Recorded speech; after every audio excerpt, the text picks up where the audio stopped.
Well, President Biden's infrastructure bill includes many different spending plans to address climate change, clean water, and expanding internet access to those who need it. So this morning, we are taking a closer look at how this bill is going to impact Connecticut. So joining us live this morning to give us his perspective is Lee Hoffman. He is the chair of the Environmental, Energy, and Telecommunications practice at the law firm Pullman and Comley.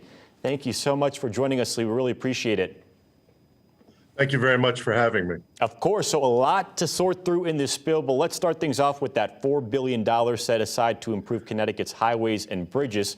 Can you talk about how that funding is going to address road needs and also help get more electric cars on those roadways as well? Sure, absolutely. So there's $3.5 billion set aside for highway improvements, and anybody who's driven down 91, 84, or 95 is going to appreciate the fact that that's going to lead to road widening as well as just general maintenance and repair. A lot of our bridges are past their useful life, and so the extra $500 million to fix that will be of great use. And in the Hartford area, Congressman Larson has pledged to have some of that money earmarked to improve the 91, 84 interchange and how that cuts up Hartford and make that work more smoothly. In addition to that, there was a little bit put in that bill specifically for electric vehicle infrastructure. So you may have heard that most of our car companies are moving towards electric vehicles. The problem is going to be having as many EV charging stations for electric vehicles as we have gas stations. And so there's $53 million set aside just for Connecticut to ramp up its electric vehicle charging infrastructure. You can see some of the chargers already getting built by the private sector, but this will certainly boost that production quite handsomely. And just looking at the list here of the projects, we also know there are some parts of Connecticut struggling with reliable internet access. Can you talk about how this bill is going to address that issue? Sure. There's two issues with it's now broadband access. The concern is that while everybody may have internet access, really, as COVID taught us, you really need reliable broadband at high speeds in order to do Zoom classrooms, in order to do research, that sort of thing. So there's two fundamental issues. First off is there's about 27,000 homes in Connecticut that don't have broadband access no matter what they do. There isn't anybody who's got fiber or DSL or anything cable that will allow those homes to access broadband internet. And so there's a significant amount of money set aside to help with that. In addition, there are still more homes, while they have the ability to access broadband internet, they don't have the ability to pay for it, because anybody who gets their cable bill every month or even their internet bill every month knows that that can be a substantial cost. And so between getting the access out to those who don't have it and helping those who can't afford it to pay for it, there's $100 million set aside in the bill for that. Yeah, so a lot of money right there. And getting back to that issue of public transportation, we're also talking about a massive amount of money for public transportation in general across the Northeast. So can you talk to those people who commute around the region on a regular basis and tell them what is in store to make those rail systems more reliable, other forms of public transportation as well? Yes, I think you've got two really good pieces of news there. So if you look at our greenhouse gas emissions, oddly enough, we focus on the electricity sector, but in Connecticut, the transportation sector is the #1 source of greenhouse gas emissions by far. And so if we want to reduce that, we've got to focus on our.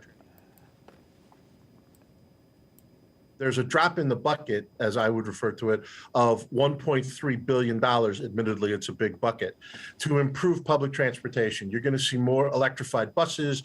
You're going to see more robust public transportation just in general in Connecticut. But the really good news and the really big splash is the $30 billion that's going to go into the Northeast Rail Corridor. So that's New York, New Jersey, and Connecticut. And there's going to be massive improvements on a seismic scale for our railroad infrastructure. There are a lot of politicians, including Chris Murphy, who are touting the fact that once this money is spent, you're going to reduce your commute time from New Haven to New York City, for example, by almost 30 minutes. And that's a significant difference. It's also going to drive, not only is it going to drive ridership to public transportation. It's also going to get cars off the road. So we're going to have less congested roads in Connecticut, hopefully, once all this is enacted. And we talk about all of these improvements here, but what's your response to critics of the bill who say this is only going to add to the national debt? And they also specifically point out those climate change initiatives, calling them, quote, liberal priorities, I think. What's your response to that? Well, taking your second question first, you can call them liberal priorities if you want to, but this is a real meat and potatoes bill. A lot of those greener ideas from the Build Back Better plan are still sitting in Congress, where the progressive wing and the conservative wings of Congress are fighting over what to do with that. And that's another 1.7 trillion. This is really bridges, roads, telecommunication, that sort of thing. There are some very green things, EV charging stations, and there's also $100 million put aside to shore up Long Island Sound. But as we just heard, on your previous stories, not 3 minutes ago, we're dealing with the blowback still from Hurricane Ida. And a lot of that money is going to be set to build up seawalls and to strengthen the Long Island Sound area so that it can be sustainable for a longer period of time, not just environmentally, but just from a point of fact of being storm hardened and the like. And as for the rest of it, there's some very significant private dollars that will be leveraged as a result of this public spending. So I'm very clearly concerned about the deficit implications long-term potentially, but you look at some of the things and it's some pretty smart public spending. For example, there's $6 million put into the bill to build out the city pier in New London. That's going to be the focal point for one of the largest offshore wind projects in the country that's going on that Ørsted is developing. There's another one being developed in Bridgeport as well.